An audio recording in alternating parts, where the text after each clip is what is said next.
এভাবেই পানিতে ঢালা হচ্ছে মনের পর মন শসা ও ক্ষীরা। এরপর তা ভালোভাবে ধুয়ে বস্তায় ভরে নিয়ে যাচ্ছেন পাইকাররা। ভোরের আলো ফোটার সঙ্গে সঙ্গে চাষিরা শসা ও ক্ষীরা নিয়ে আসেন বাজারে। শসার এই এক হাটেই প্রতিদিন বিক্রি হয় 1.5 থেকে 2 কোটি টাকা। শসার আবাদ করে ইনশাল্লাহ আমরা খুবই উন্নত, আমরা ভালো।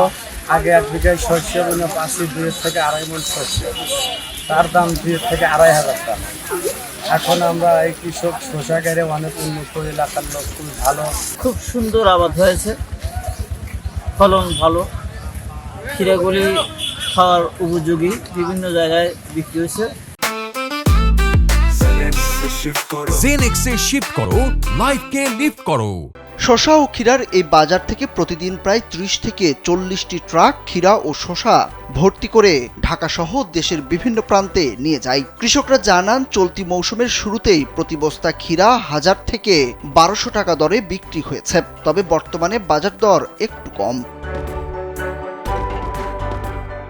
গত বছর শসা ও ক্ষীরার দাম কম থাকায় ক্ষতির সম্মুখীন হতে হয়েছে এই অঞ্চলের কৃষকদের। কিন্তু এবছর ক্ষীরার ভালো দাম পাওয়ায় গেল বছরের ক্ষতি পুষিয়ে নিতে পারবে বলে আশাবাদী তারা। শসা গাড়িছি 3 বিঘা, বেচা কেনা করছি 4 লাখ টাকা, আরো আশা করছি 2 লাখ টাকা বেচা কেনা করবো। সিরাজগঞ্জের উল্লাপাড়ায় মাঠের পর মাঠ আবাদ হয়েছে শসা ও ক্ষীরার। উপযোগী আবহাওয়া থাকায় শসা ও ক্ষীরার বাম্পার ফলনও হয়েছে। উপজেলার পূর্ণিমাগাথী, বড়পাঙ্গাসী, উধুনিয়া, কয়রা, দুর্গানগর, লাহিড়ী মোহনপুর ও সলঙ্গা এলাকায় এবছর ব্যাপক হারে ক্ষীরা ও শসার আবাদ হয়েছে। আর এলাকার সর্ববৃহৎ শসা ও ক্ষীরার হাট উপজেলার কয়রা, বর্ধনগাছা ও চাকসা গ্রামে।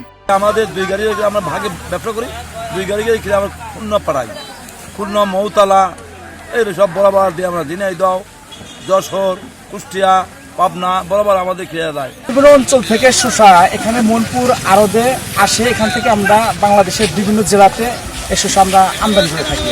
এ ব্যাপারে উপজেলা কৃষি কর্মকর্তা সুবর্ণা ইয়াসমিন সুমি জানান, শসা ও ক্ষীরা চাষে কৃষকদের সব ধরনের পরামর্শ দিয়ে আসছে কৃষি বিভাগ।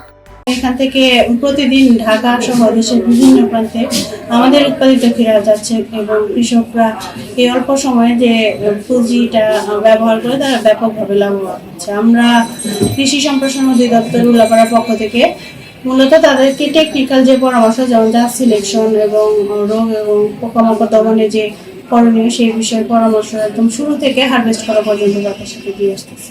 উল্লাপাড়া উপজেলার কৃষি অফিসের তথ্য অনুযায়ী এবছর উপজেলায় 350 হেক্টর জমিতে শসা ও ক্ষীরার চাষ হয়েছে। এবছর বেশি লাভ হয়, ভবিষ্যতে এর চাষ আরো বাড়বে বলে মনে করছেন তারা। সুরুজ আহমেদ, কালবেলা।